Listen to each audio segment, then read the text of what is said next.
Они сразу тебя будут избивать повсюду до сотрясения головного мозга, до перелома, до потери сознания. Что тогда были самые тяжелые времена в России. Кто услышал стрельбу, значит вы же. Все на нас обращали внимание, смотрели, как будто что-то никогда не видели. Мне пришлось иногда раздавать листовки на улице на -20. Тогда даже учился уже на врачах. Пациенты заходили не ко мне, а сразу к ней. Думали, что это она врач. А потом она их перенаправляла ко мне. Полицейский заступил за одного африканца. Мы сразу замерзли.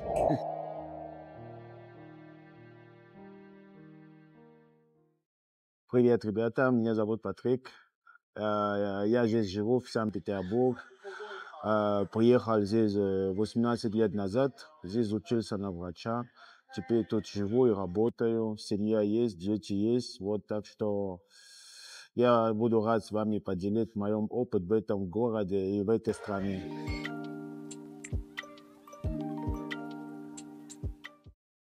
Так, я выбрал сюда приехать тогда, потому что обучение на врача были намного выгоднее тогда, поэтому выбрал между Англией, Америкой и Россией. Я выбрал Россию, потому что тогда было дешевле, выгоднее тогда учиться на врача, вот поэтому родители могли потянуть.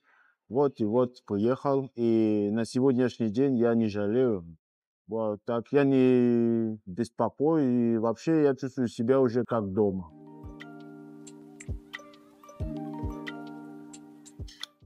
Так, когда я приехал, конечно, учить языка было не так просто, потому что сначала алфавит отличается от нашего, поэтому у нас же латинский алфавит, а тут совсем что-то другое было.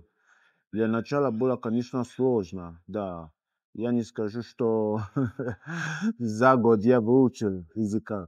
Ну, это было постепенно, как бы.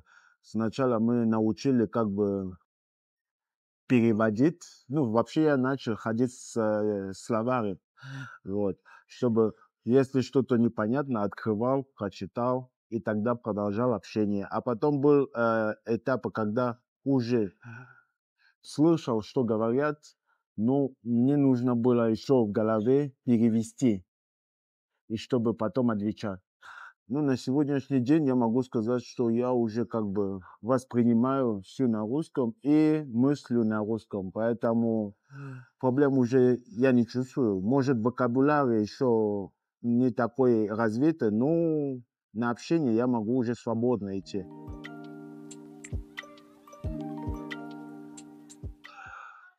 Да, когда приехали, конечно, отношение, как я еще сказал, не было так, как сейчас, да. Примерно как мы сейчас сидим с тобой в ресторан, да.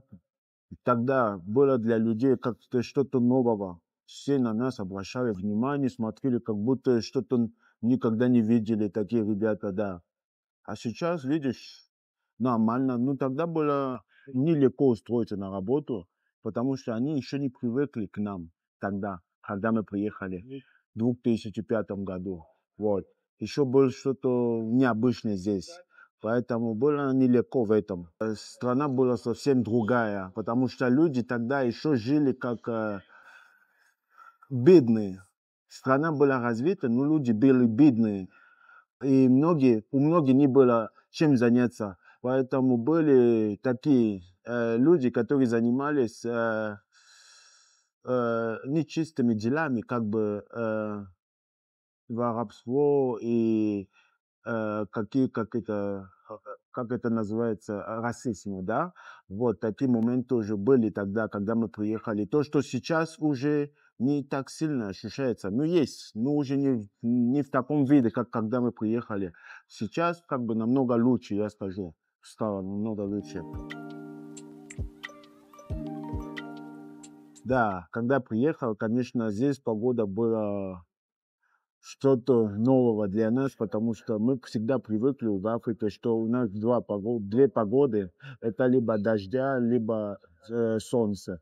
Вот. А тут мы приехали еще когда? В декабре в 2005 году, когда было холодно. А для нас холод был вообще невыносимый, потому что для нас это что-то нового. Это было тоже испытание, через которого мы прошли, да. это очень холодно. Мы всегда привыкли, что там солнце, да, если холодно, это плюс 15, плюс 10, вот. А тут мы приехали еще тогда, когда был где-то минус 20. Еще в Москве, я помню, когда мы вышли из самолета, как мы сразу замерзли и обратно в зале зашли, потому что был для нас очень невыносимой вот эта погода. Ну, в принципе, на сегодняшний день мы уже привыкли, я скажу, что погода уже не является проблемой для нас. Так, я скажу, что касается, как мы прожили тут в начале, да. У меня сначала у меня папа мэр, мама секретарь, поэтому у меня семья средняя, не бедная, средняя. Вот когда я приехал тут, это мой отец, как бы мой спонсор был отец, который за все заплатил, чтобы приехать и как жить первое время здесь. Ну, конечно, деньги, которые отправляли, не всегда было достаточно, чтобы себе позволить все, как бы купить кроссовки и гулять и так далее. Поэтому пришлось идти искать работу. То есть родители с временем даже не смогли дальше платить за учебу, и мне пришлось самому устроиться. Это уже был год, 2010 год.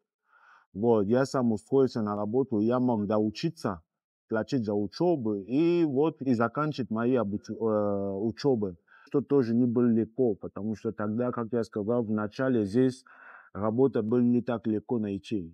Вот. И даже для людей, которые уже родились тут и жили тут всегда, для них не было так легко найти работу. И для нас еще иностранцы, приезжавшие, было тоже испытание. Ну, мы как бы нашли всегда что-то, чем-то заняться. Иногда раздавали листовки на улице, люди ходят домой или приходят с работы, а ты там стоишь на улице минус 20, человек куда-то торопится, а тебе надо руки показать, флайер раздавать, минус 20, всю мерзнет, всю болит. Ну, ты понимаешь, что это твой хлеб ты ищешь, по-другому никак. И это еще после учебы, значит, после учебы выходишь, идешь, стоят у метро, раздавать эти листовки по 4 часа в день. Ну, 5 часов, потому что тогда мне давали 200 рублей за час. И вот 1000 рублей.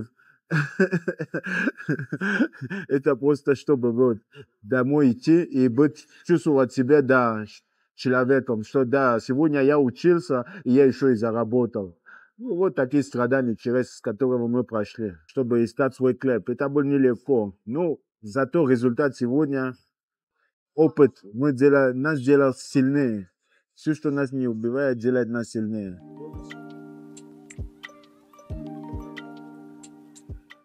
Так, ну, ребята, что я буду теперь поделиться с вами это наш опыт, который мы получили от националистов скинхед в этой стране, когда мы приехали тогда. Ну, это, конечно, долго рассказывать, если я буду каждый деталь. Да, но так вы должны понимать, что когда мы приехали тогда, мы ходили прямо, смотрели всегда на улице, налево, направо, чтобы сзади никто не побил тебе за спину, потому что были такие группы националистов, которые ходили и искали только иностранцы. Если тебя ударили за спину, и ты упал, у них были такие ботинки большие, такие Мартинс. Они сразу тебя будут избивать повсюду до сотрясения головного мозга, до перелома, до потери сознания. Да, вот такие люди были тогда. Если ты хочешь купить хлеб, и ты живешь в общежитии, ты понимаешь, что продукты находятся, может, на 10 метров от твоего дома. Но ты должен был собрать все, у каждого должно быть какое-то, не знаю, дубинка, или нож, или что-нибудь, палку какой-нибудь, на всякий случай. Потому что если вы пошли, и вы столкнулись с ними, Бог знает, что дальше будет. Поэтому вы должны были всегда на чеку. Вот как мы жили с 2005 году до 2010, да, потому что тогда были самые тяжелые времена в России с скинхедом, потому что сколько ребята они убивали тут, они вообще, ладно, еще когда были только с ножом, а потом они когда застреляли одного парня, самбо, это, по-моему, в 2008 году, после клуба они вышли толпой, и вот один стрелял Ферман на толпу, и все. Кто услышал стрельбу, значит выжил. Когда ребята разбежались, смотрят сзади, там один человек лежит. Это самбо. А он только что закончил свой диплом. Он должен был вернуться в Сенегал, искать работу. Ну, не мог. Поэтому тогда были вообще нереальны. Мы вообще, если ночью, как сейчас, мы не должны были уже находить на улице одиноки. Если «Зенит» в футбол играл на спортивной, на стадион, уже даже говорили в школе, в университете, что вам нельзя выходить уже или находиться в метро, потому что ты не знаешь, если эти националисты, эти скинхеды найдут тебя, Бог знает, что с тобой будет. Я даже помню один раз, я был на Лесной, мне надо было тогда ехать до Комендантского. А я сел на автобус с Лесной до Спортивной. Я приезжаю на Спортивной, там и увижу, что «Зенит» играет тогда.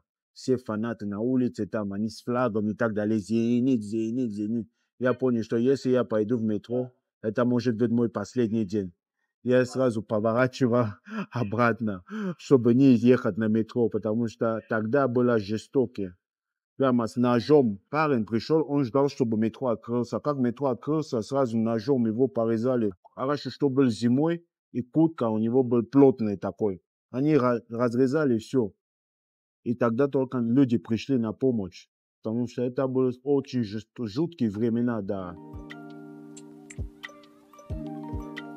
Да, на меня тоже напали. Ну, это был тоже. После работы я ходил домой. Я тогда работал фотографом в клубе. У меня был сумка, где принтер и фотоаппарат. Я сел на трамвай. 8 ребята зашли в трамвай. Малолетки, такие 16 лет до 18 лет. Они начали говорить Россия для русских и так далее. Они подошли ко мне, говорят,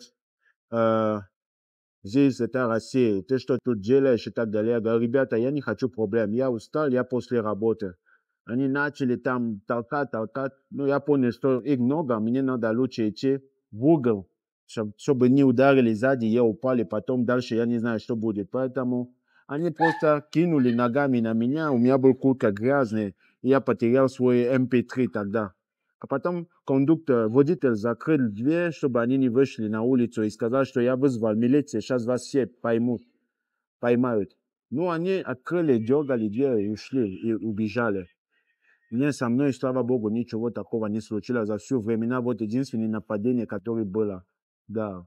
А так, да, кому-то не повезло было, что одного нашли прямо на переход в подвале там. Его ножом сколько резали, блин, только нашли труп на следующий день. Это был жуткий кадр, да. Нет, сейчас уже такого давно не слушал, такого уже давно нету. Сейчас уже можно сказать, если они есть, они уже не могут свободно действовать, как раньше, потому что за ними полиция уже охотится. Я помню один случай, когда полицейский заступил за одного африканца на Лесной. Двое напали на него. Полицейский подошел, он избил одного из них, а второй убежал. И тогда я понял, что да, изменения уже происходят. Нет, после, когда Путин принял решение остановить эти ребята, сравнить Россию сейчас и Россию тогда, мы чувствовали тогда не защищенные тогда, а сейчас мы чувствуем себя защищенными, намного даже. Поэтому несравнимые то, что раньше было, и то, что сейчас. За нас заступает государство нормально. Ну, в начале, да, я скажу, в 17-м году еще, когда я только начал, вот тогда бывал момент, когда люди приходили в кабинет, заходят в кабинет, и рядом со мной у меня медсестра была. А медсестра, она внешность русская. Поэтому, так как она сидит напротив меня, пациенты заходили не ко мне, а сразу к ней. Думали, что это она врач. А потом она их перенаправляла ко мне, говорит, вот врач там. Они с удивлением смотрели, и потом сели. Я говорю, если я вас устрою, давайте начнем прием. А если я вас не устрою, тогда можете искать свой врач. Они говорили, нет, ну давай, доктор, давай, мы слушаем. А были такие, которые еще за дверью уже говорили, а где наш, почему он не наш, и так далее. А когда они заходили в кабинет, я им говорю, если вы ищете ваше, можете дальше искать. Но если вы пришли, чтобы работать врачом, когда сидите и начнем работу. Вот, так что сейчас уже проблем в этом нету. Теперь это они мне даже говорят: ой, доктор, не уходите, мы уже так привыкли к вам, вы уже для нас как родственник.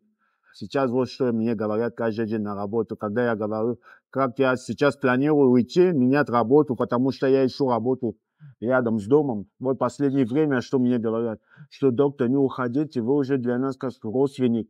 Пожалуйста, каждый раз, когда я хочу в отпуск уйти, мне сразу говорят: вы еще вернетесь, вы не уходите от нас. Я говорю: нет, нет, нет, я не планирую. Так что в этом уже нормально, все отлично.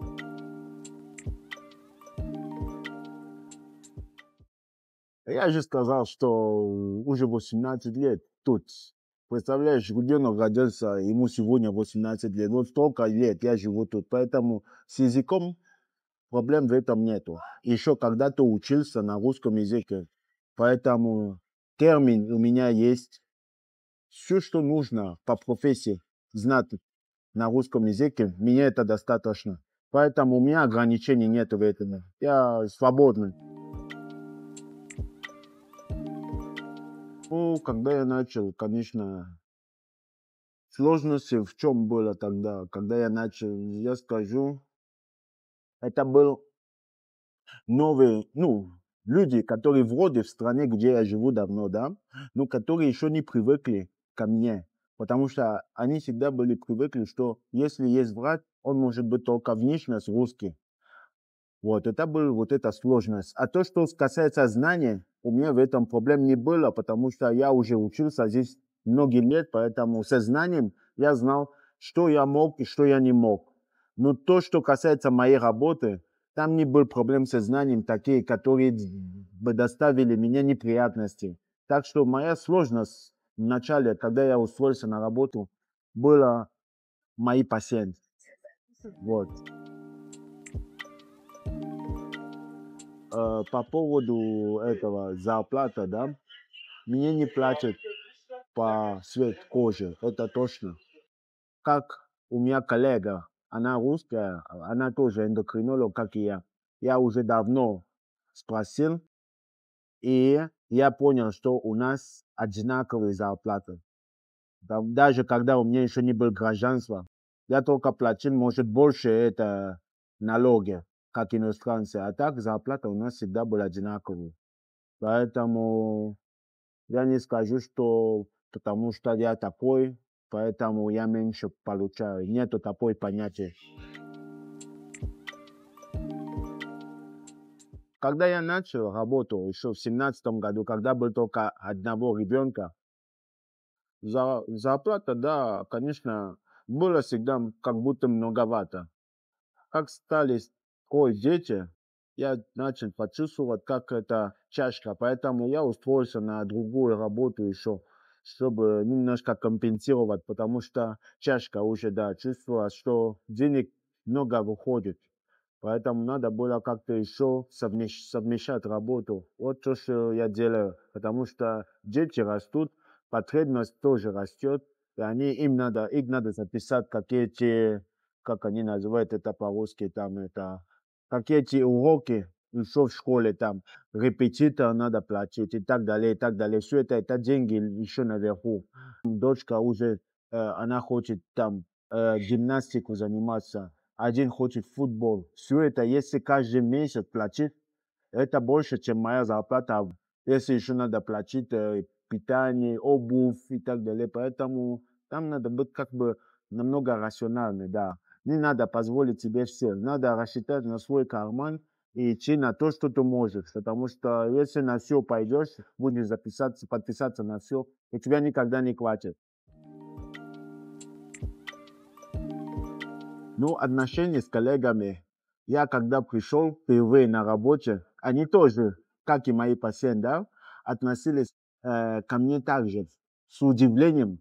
И многие ожидали, что, так как у них понятие было, что если ты африканец, ты не можешь работать в таких местах.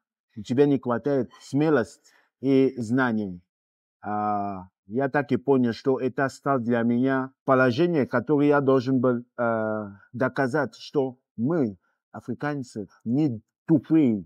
Наше место работы — это не только гардероб, это не только, не знаю, танцевать или читать рэп и так далее. Что здесь надо показать, что ты не только для себя здесь, ты для всех африканцы, африканцы. Поэтому ты должен доказать, что вы не те, за которые они вас воспринимают там.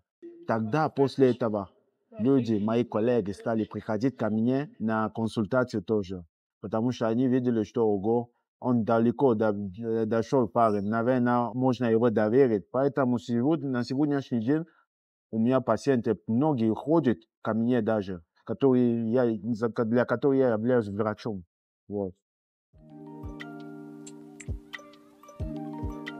Я успеваю с семьей. Конечно, выхожу рано. Они тоже рано выходят. А прихожу вечером поздно. Так что у нас буквально 2 часа перед сном, чтобы побыть вместе, и там делить, как прошел день и так далее. А по выходным мы вместе, в принципе. Так что семья мне хватает.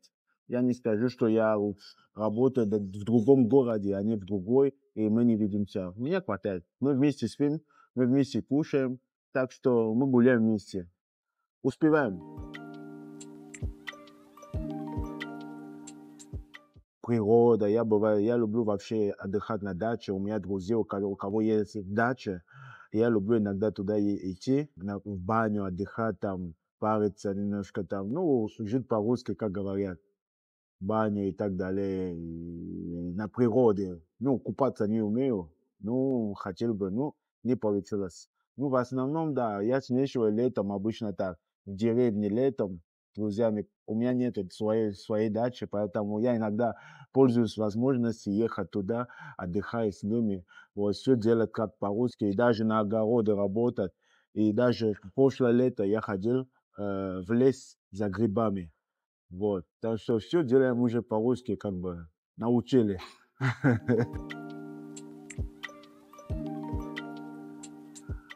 Да, ну, немножко расскажу по поводу своей дети. Только одного, который уже сейчас, ну, третий год будет уже, что он занимается баскетболом, да, в команде «Зенит», «Зенит» Олимпийский резерв. Год рождения 13-й год. А он вот развивается, а его как нашли, как бы я сам невысокого роста, а почему-то ему 10 лет, он уже сколько, метр 52. Да. И вот пришли в школе, он никогда не держал мяч баскетбольный. Просто видели, что он высокий такой, и еще то, что у него папа африканец, вот, наверное, решили, что, наверное, парень, у него есть талант. Ну, он тогда начал 3 года назад. На сегодняшний день вообще сколько турниров у меня уже дома, столько медалей, кубок. Нормально парень развивается. Они собираются в Европу уже в ближайшее лето. Вот, они поедут туда, в Испании, по-моему, у них турнир какой-то будет. Да, конечно, да, очень, конечно. Это, я вообще сам хотел заниматься, играть в футбол, когда я помню, что, ну, родители не дали возможности, потому что тогда еще в футбол не было столько денег, как сейчас. Мы решили, что да, ладно, иди учиться. Те, кто занимается спортом, это те, кто не хотят учиться. Ну, мне не дали эти возможности, поэтому я решил, что ладно, через сына, пусть будет. Россия для меня это уже родина моя, вторая, после Камеруна. Поэтому я здесь чувствую себя комфортно, я уже дома. Я здесь не чувствую уже как иностранец.